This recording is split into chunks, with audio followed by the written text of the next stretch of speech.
ఇవాళ జనవరి 3వ తారీఖు అంటే భారతదేశ వ్యాప్తంగా ఉన్నటువంటి మన ఆడబిడ్డలకు పండగ దినం, సావిత్రిబాయి పూలే గారి జన్మదినం.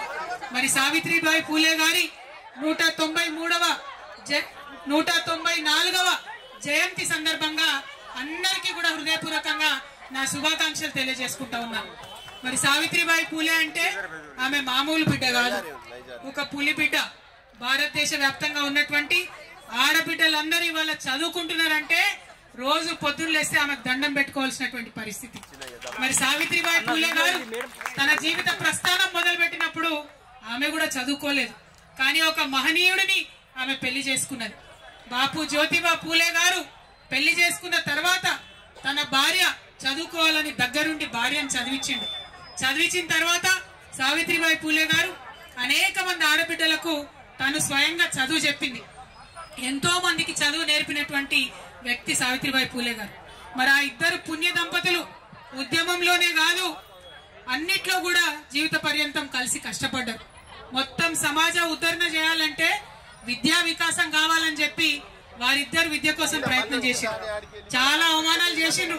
పాపం ఆమె బజార్లో నడిచిపోతుంటే రాళ్లతో కొట్టిండ్రు. ఒకప్పుడు మీద పేడ నీళ్లు చల్లినటువంటి పరిస్థితి ఉండే. అయినా సరే మొక్కువని ధైర్యంతో మరి సమాజ వికాసమే నాకు కావాలని ముందుండి పోరాటం చేసినటువంటి మహనీయురాలు సావిత్రిబాయి పూలే. వారి జయంతిని ఇంత పెద్ద ఎత్తున మనం సెలబ్రేట్ చేసుకోవడం అన్నది నిజంగా తెలంగాణ బీసీ బిడ్డలది, తెలంగాణ బిడ్డలందరికీ కూడా జన్మ ధన్యమైనట్టుగా నాకు అనిపిస్తా ఉన్నది. అదేవిధంగా మరి వాళ్ళ మనం సావిత్రిబాయి పూలే గారి జన్మదినం సందర్భంగా ఇంతమందిని కలిసినాం. ఆవిడ ఉద్యమ స్ఫూర్తిని మనం ముందుకు తీసుకెళ్లాల్సినటువంటి అవసరం ఉన్నది. మరి ఇవాళ ఉద్యమం దేనికోసం చేయాలి ఒక్కసారి మనం ఆలోచన చేసుకోవాలి. చరిత్ర తెలుసుకున్నోడే భవిష్యత్తు నిర్మాణం చేస్తారని చెప్తారు. మరి 75 ఏళ్ళు అవుతుంది భారతదేశానికి స్వాతంత్రం వచ్చి. మరి ఇక్కడ ఇంతమంది బీసీ బిడ్డలు ఉన్నాం. ఈ 75 ఏళ్ల స్వతంత్ర భారతదేశంలో మనకి ఏం జరిగిందన్నది ఒకసారి ఆలోచన చేసుకోవాలి. నిజానికి చాలా మంది గొప్ప గొప్ప మాటలు చెప్తారు. కులం లేదు, కులరహిత సమాజం నిర్మిస్తామని చెప్తారు. కానీ అది వాస్తవమా? భారతదేశంలో కులం ఉన్నది, అది వాస్తవం. ప్రతి ఒక్కరం కులాల ఆధారంగానే బతుకుతా ఉన్నాం, అది కూడా వాస్తవం, కాదనలేనటువంటి వాస్తవం. అయితే భారతదేశ రాజ్యాంగం రాసినటువంటి పెద్ద మనుషులందరూ కూడా కులం వాస్తవం కాబట్టే కులం ఆధారంగా కొన్ని రక్షణలు కల్పించినారు. చాలా సంతోషకరం. ఎస్సీలలో ఉన్న కులాలకు, ఎస్టీలలో ఉన్న కులాలకు భారతదేశ రాజ్యాంగంలో కొన్ని రక్షణలు కల్పించినారు. నిజంగా ఆ బాబాసాహెబ్ అంబేద్కర్ కు భారతదేశ ప్రజలందరూ కూడా చేతులెత్తి మొక్కాలి. లేకపోతే ఎస్సీ ఎస్టీలకు ఇంతవరకు కూడా ఎటువంటి ఫలాలు కూడా దక్కకపోతుండే. కానీ బాధాకరమైన విషయం ఏంటంటే అదే సందర్భంలో బీసీలలో ఉన్నటువంటి కులాలన్నిటికీ కూడా రాజ్యాంగంలో చేర్చి రక్షణ కల్పించుంటే బాగుండేది. కానీ అది జరగలేదు. మరి అది జరిగి ఉంటే ఇవాళ నేను బలంగా చెప్తా ఉన్నా, మన బీసీల సంఖ్యాబలంతో నేను చెప్తా ఉన్నా, ఆనాడే రాజ్యాంగంలో బీసీలకు రక్షణ దొరికి ఉంటే ఇవాళ భారతదేశం అభివృద్ధిలో అమెరికాను దాటేసి ఉండేది అనేటటువంటి విషయాన్ని మనం ఈ సందర్భంగా చెప్పుకోవాల్సినటువంటి అవసరం ఉంది. కానీ జరగలేదు. జరగకపోగా తర్వాత ఉన్నటువంటి ప్రభుత్వాలు ఎంతో మంది ఉద్యమాలు చేస్తే 1953లో నెహ్రూ గారు ఆనాడు ప్రధానమంత్రి ఉన్నప్పుడు మొట్టమొదటిసారి బీసీల మీద అధ్యయనం చేయడానికి కాకా కాలేల్కర్ కమిషన్ అని చెప్పి వేయడం జరిగింది. పాపం ఆయన పెద్ద మనిషి, మంచిగా చదివిండు, పరిస్థితులు అధ్యయనం చేసిండు, భారతదేశం అంతా తిరిగిండు, 2 ఏళ్లలో రిపోర్ట్ ఇచ్చిండు. అయితే నెహ్రూ గారు ఏం చేసిండంటే ఆనాడు, నువ్వు రిపోర్ట్ ఇచ్చినావు కరెక్టే, 2399 కులాలు ఉన్నాయి బీసీలల్లా అని చెప్తున్నావు కరెక్టే, అందులో 837 కులాలు ఎంబీసీ కులాలు మోస్ట్ బ్యాక్వర్డ్ ఉన్నాయని చెప్తున్నావు కరెక్టే. కానీ దీనికి ప్రాతిపదిక ఏంటిది అని ఒక ప్రైమ్ మినిస్టర్ స్థాయిలో ఆ రోజు ఆయన చెప్పి, ప్రైమ్ మినిస్టర్ నెహ్రూ గారు ఆ యొక్క రిపోర్ట్ ని ఆనాడు రిజెక్ట్ చేసిండ్రు. ఇది చరిత్ర కాదనలేనటువంటి వాస్తవం అని సందర్భంగా మనందరం కూడా గుర్తు చేసుకోవాలి. మరి ఇక్కడ ఒక ప్రశ్న నేను కాంగ్రెస్ వాళ్ళని అడుగుతా ఉన్నా. నెహ్రూ గారే కమిషన్ వేసిరి, 2 ఏళ్లు ఆ కమిషన్ నెహ్రూ గారి కిందనే పనిచేసే. మరి ఏ ప్రాతిపదికన పనిచేసిందో ప్రధానమంత్రి గారికి తెలియలేదంటే, ఆ 2 ఏళ్లు రివ్యూ చేయలేదంటే మరి ఇది కాంగ్రెస్ పార్టీ బీసీలో చేసిన ద్రోహం కాదా అని చెప్పి నేను ఇవాళ ప్రశ్నిస్తున్నా. ఇవాళ ఇక్కడ మనం ఆలోచన చేసుకోవాలి. 1955లో ఆ రిపోర్ట్ రిజెక్ట్ చేస్తే మళ్ళా 24 ఏళ్ళు ఎవ్వరు కూడా బీసీల గురించి మాట్లాడలే.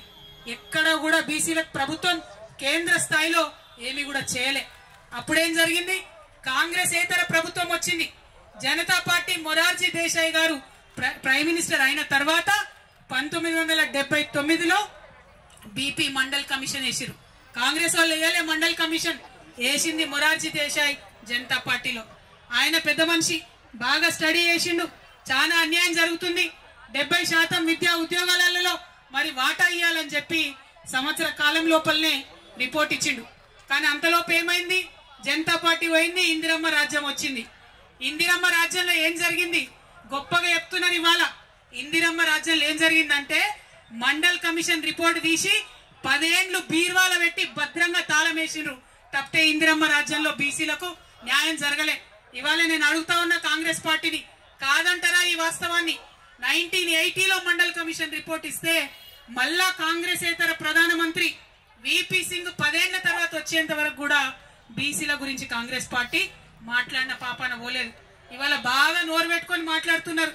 మేమందరం బీసీలం ఇందిరా పార్క్ దగ్గర 2 ముచ్చట్లు మాట్లాడుకుంటామంటే నిన్న రాత్రి 9 దాకా పర్మిషన్ ఇవ్వకుండా ఇబ్బంది పెట్టి, ఇక మీకు ఇప్పుడే బీసీలు గుర్తొచ్చిరా అంటారు. చెప్తాం మీ చరిత్ర కూడా చెప్తాం. మీరు 10 ఏళ్లు భద్రంగా బీర్వాల పెట్టి తాళం పెట్టిరు మండల్ కమిషన్ రిపోర్ట్. మళ్ళా కాంగ్రెస్ ఏతర ప్రధానమంత్రి వచ్చినప్పుడే, విపి సింగ్ గారు వచ్చినప్పుడే దానికి న్యాయం జరిగింది. ఆయన అమలు చేసిండు పాపం మండల్ కమిషన్ రిపోర్ట్ ని. అమలు చేస్తే ఇక గొప్పగా మాట్లాడే భారతీయ జనతా పార్టీ నాయకులు విపి సింగ్ గారికి ఆనాడు సపోర్ట్ విత్డ్రా చేసుకున్నారు. ఆయన ప్రభుత్వాన్ని కూలగొట్టిండ్రు.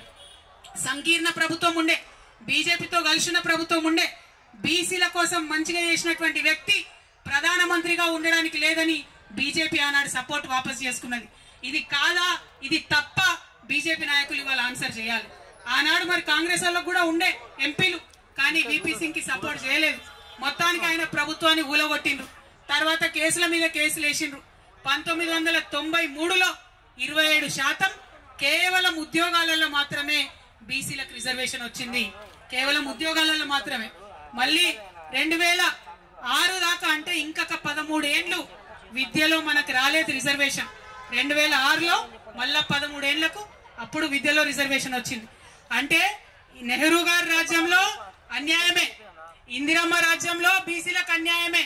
తర్వాత రాజీవ్ గాంధీ గారు వస్తే ఇదే విపి సింగ్ గారు నేను అమలు చేస్తున్న మండల్ కమిషన్ రిపోర్ట్ అంటే పార్లమెంటులో 1.5 గంటల మాట్లాడతారు. రాజీవ్ గాంధీ గారు మాట్లాడి ఏమంటారు?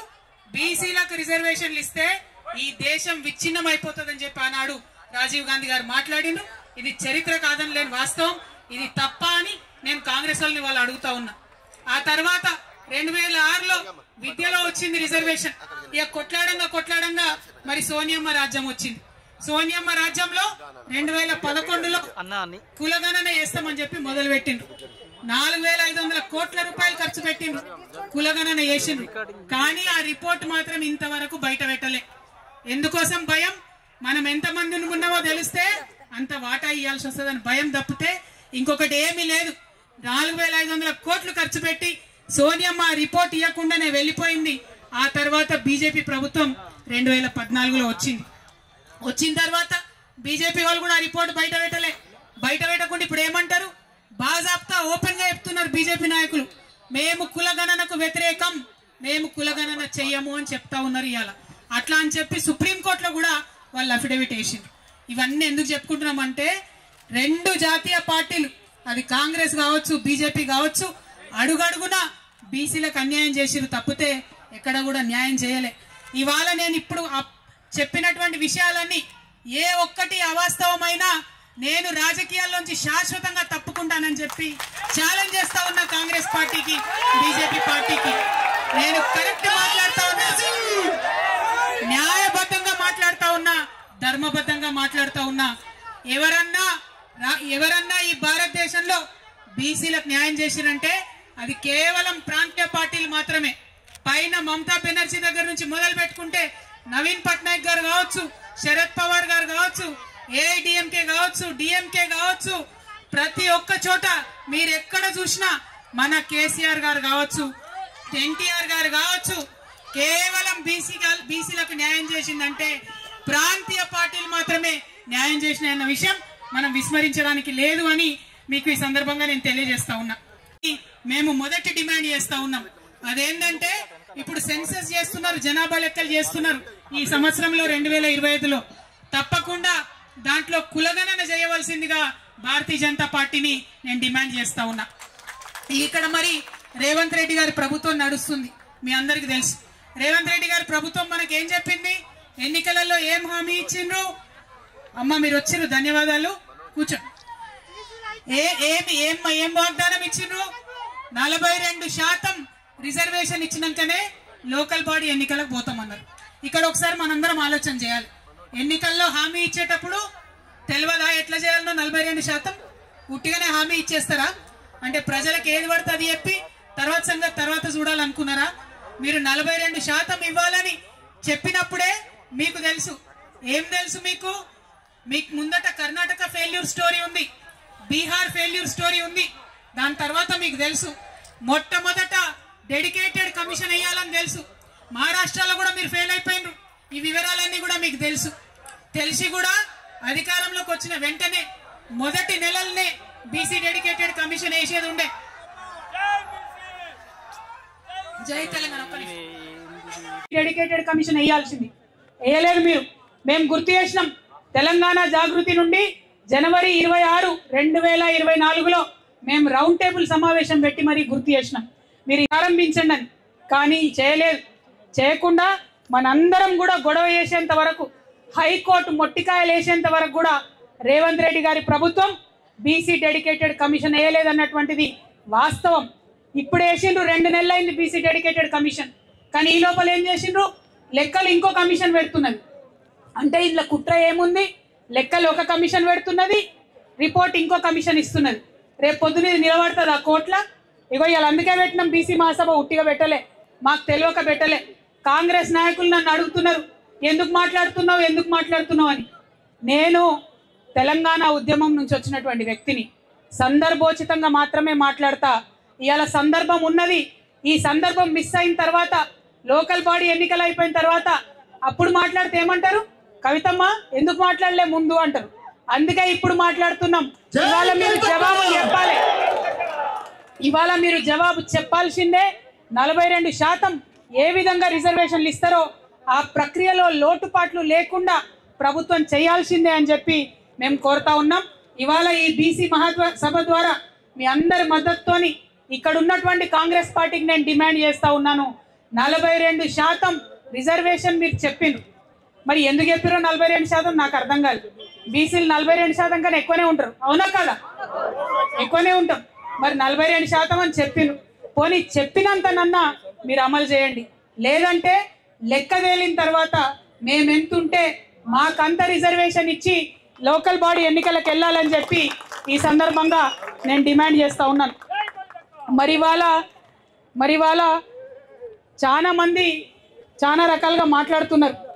సావిత్రిబాయి పూలేకి నిన్న మనం ధర్నా పెట్టంగానే సావిత్రిబాయి పూలే జయంతి అఫీషియల్గా చేయాలని రాత్రి పూట మరి ప్రభుత్వం నిర్ణయం తీసుకున్నదట, అవునా కాదా? ఇది డెఫినెట్గా మన విజయమే. నేను చెప్తా ఉన్నా, కదులుతున్నాయి జంగు పట్టిన ప్రభుత్వం రథ చక్రాలు కదులుతున్నాయి. తప్పకుండా రానున్నాయి. మన బహుజనులందరికీ కూడా మంచి రోజులు రానున్నాయి. మనం ఇట్లనే ఉద్యమించాలి. ఉద్యమిస్తేనే చీకటి జీవితాల్లో సూర్యుడు ఉదయిస్తాడు, అంతే తప్పితే మామూలుగా రాదు. కాబట్టి ప్రభుత్వం దొంగ లెక్కలు, కాకి లెక్కలు కాకుండా నిజమైన లెక్కలు పెట్టి వాటా బీసీలకు ఇస్తామని వాగ్దానం చేసింది. ఇవ్వాలని మరొకసారి డిమాండ్ చేస్తున్నా.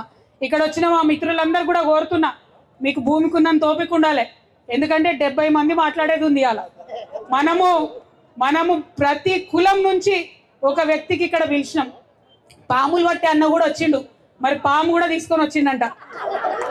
భయపడకుండా ఎవరు, ఇప్పుడైతే కంట్రోల్నే ఉంది అది, కానీ పాము కూడా వచ్చింది మన మీటింగ్కి. నేను మిమ్మల్ని రిక్వెస్ట్ చేసేది ఏంటంటే, బీసీలలో ఉన్న అన్ని కులాలకు సంబంధించినటువంటి నాయకులు వారి వాయిస్ వినిపించాలనే ఉద్దేశంతో ఈ సభ పెట్టుకున్నాం. కొంచెం రష్ ఎక్కువైంది, అడవికి ఎండ కొడుతుంది నాకు తెలుసు, క్షమించాలి. పోలీసు వాళ్ళు లేట్గా పర్మిషన్ ఇవ్వడంతో అంతకన్నా ఎక్కువ నీడ వేసే అవకాశం రాలేదు. మీ అందరితో నా రిక్వెస్ట్ ఏంటంటే, ప్రతి ఒక్కరికి మాట్లాడే అవకాశం ఇద్దాం. మధ్య మధ్యలో మా కళాకారులు వచ్చిండ్రు, కళాకారులందరూ కూడా మేము బీసీ కళాకారులం ఉద్యమిస్తామని చెప్పి వారు వచ్చిండ్రు, వారు కూడా పాటలు పాడుతుంటారు. మొత్తం అయిపోయినాక అందరూ 70 మంది మాట్లాడినాక లాస్ట్కు మళ్ళీ ఒకసారి ఈ మహాసభ తీర్మానాలు చేసుకొని అప్పుడు సభ ముగిస్తాం. కాబట్టి ఓపికగా కూర్చోవాలని చెప్పి అందరికి కోరుతా ఉన్నా. జై బీసీ, జై తెలంగాణ, జై